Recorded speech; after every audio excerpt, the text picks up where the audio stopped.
Bonjour à tous et bienvenue dans cette vidéo que je vous avais promise dans mon dernier vlog de présentation de l'oracle pour les animaux, qui est donc un oracle qui a été conçu pour dialoguer ou pour avoir des informations sur son animal, notamment son animal de compagnie.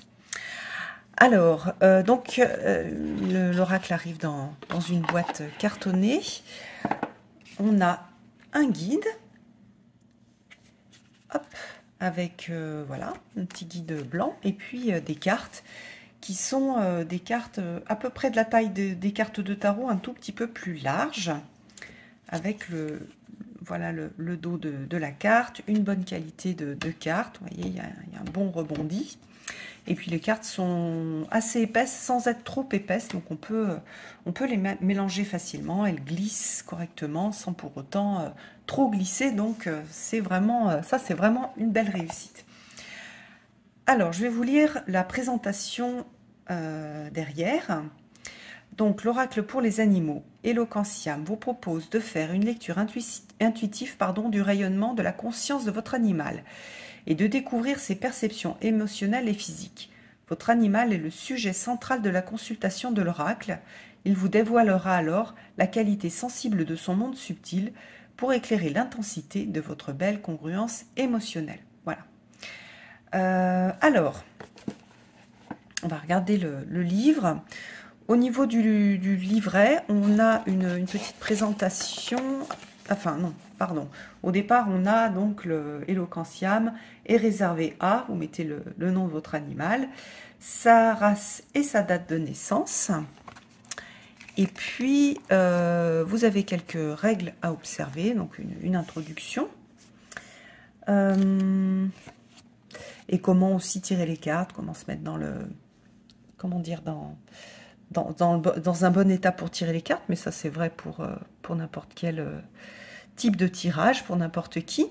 Et puis ensuite, donc, nous avons les cartes avec à chaque fois un texte qui explique la signification de la carte et le message du monde animal.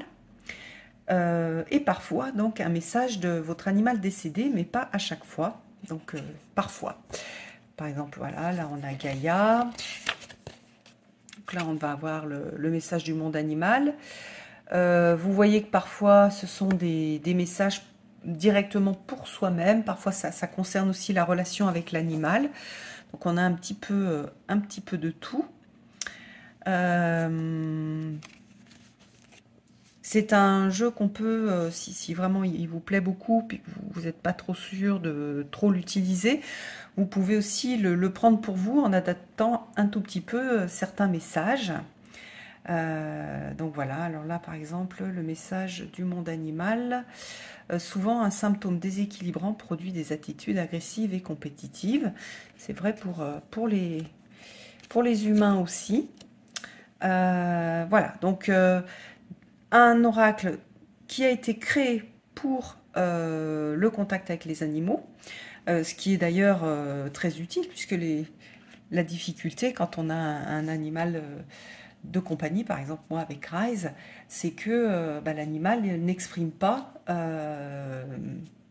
c'est encore moins que les humains, il n'exprime pas verbalement ce qui ne va pas, donc il faut le lire à partir de la connaissance qu'on a de l'animal, de son comportement, mais parfois c'est un petit peu difficile, donc ça peut donner un coup de pouce, et en tout cas ça peut aussi donner des indications de choses à aller explorer, soit pour un mieux-être de l'animal, pour comprendre une problématique, ou juste pour le plaisir de la relation avec l'animal. Alors nous allons regarder les cartes.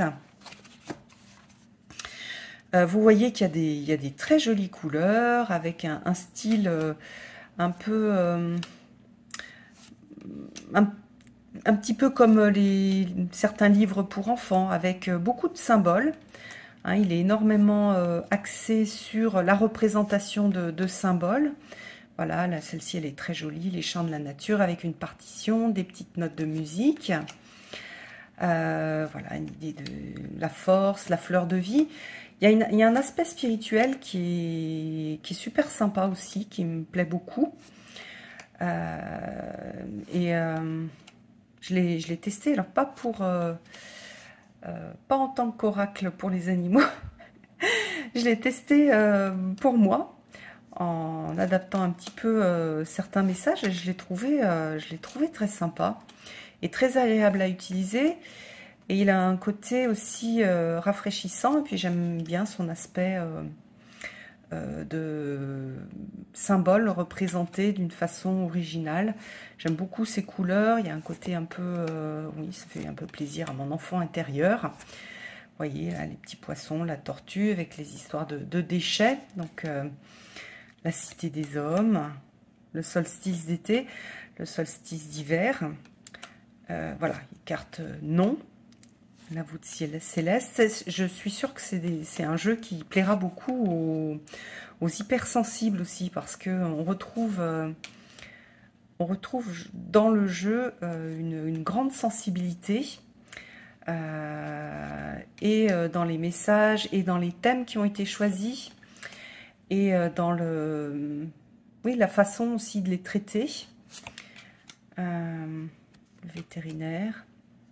Là, par exemple, si je me fais un tirage pour moi et que j'ai le vétérinaire, en fait, je pense que quand je dois aller chez le médecin, je suis exactement dans le même état que quand j'emmène mon chat, quand il va chez le vétérinaire.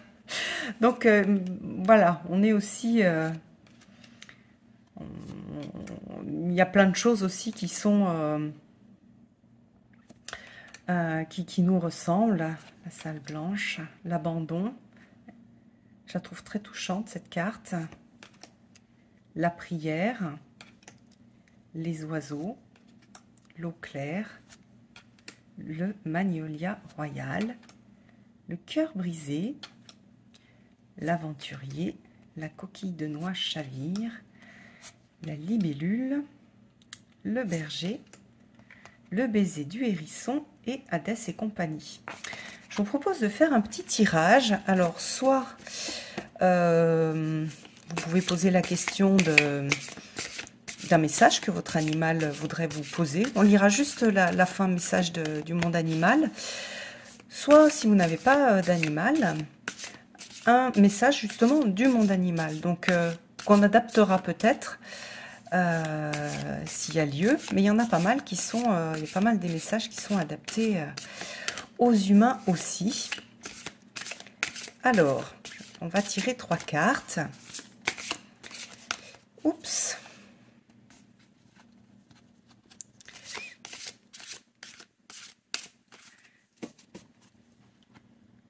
Un coupe, voilà. Et puis, choisissez 1, 2 ou 3. Donc moi, je vais choisir la 1,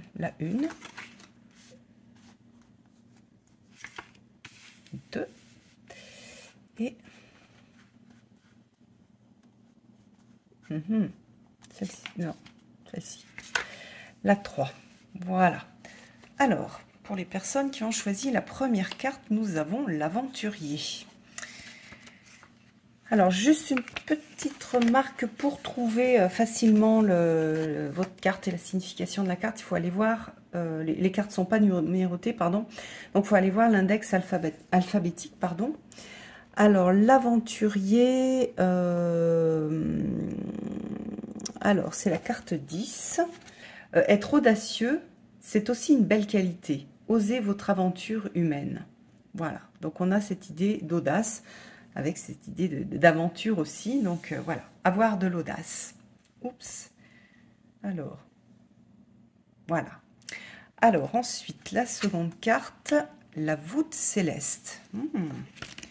Jolie.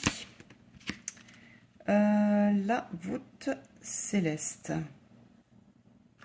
23.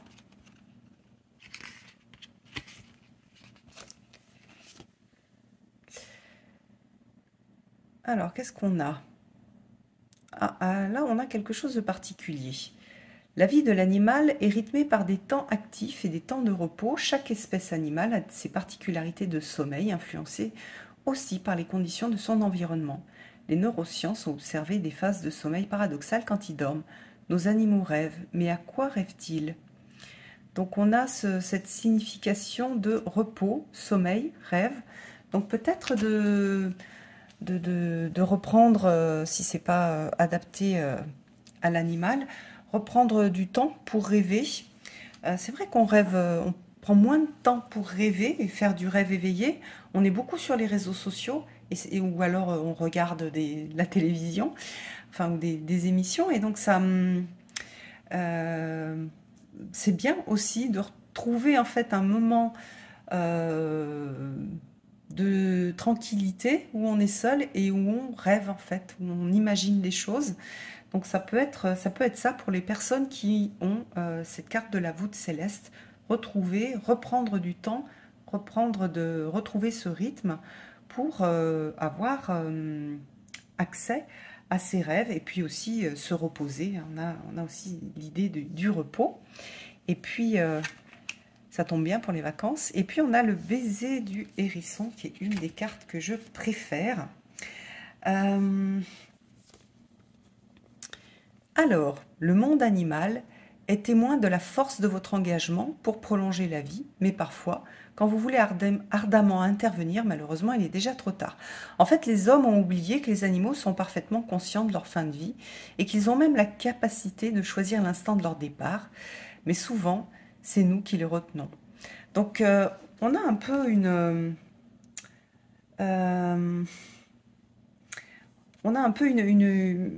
avec cette carte, cette idée, alors en plus elle est super jolie, donc je trouve que c'est bien d'avoir fait une jolie carte pour ce thème-là, d'accepter ce qui est, d'accepter ce qui est et accepter que on est, on vit et on meurt, que ce soit nous en tant qu'êtres humains, les gens que l'on aime, mais aussi des idées, donc accepter ce rythme en fait et ce cercle, ce cycle de vie qui est pour nous en tant qu'humains et encore plus dans la société d'aujourd'hui où il y a beaucoup moins de rites qui sont liés à la fin de vie. D'accepter en fait cette partie de l'existence, le fait de vieillir et puis de partir un jour pour laisser la place pour les autres ou pour faire autre chose et aller ailleurs. Donc voilà, c'est vrai pour les animaux et c'est vrai aussi pour nous. Voilà, j'espère que cette review de ce jeu super original vous aura plu. Voilà, pour moi c'est vraiment un joli jeu et je trouve que il est aussi très intéressant pour les humains, pas seulement pour les animaux. Voilà, je vous embrasse tous, à bientôt.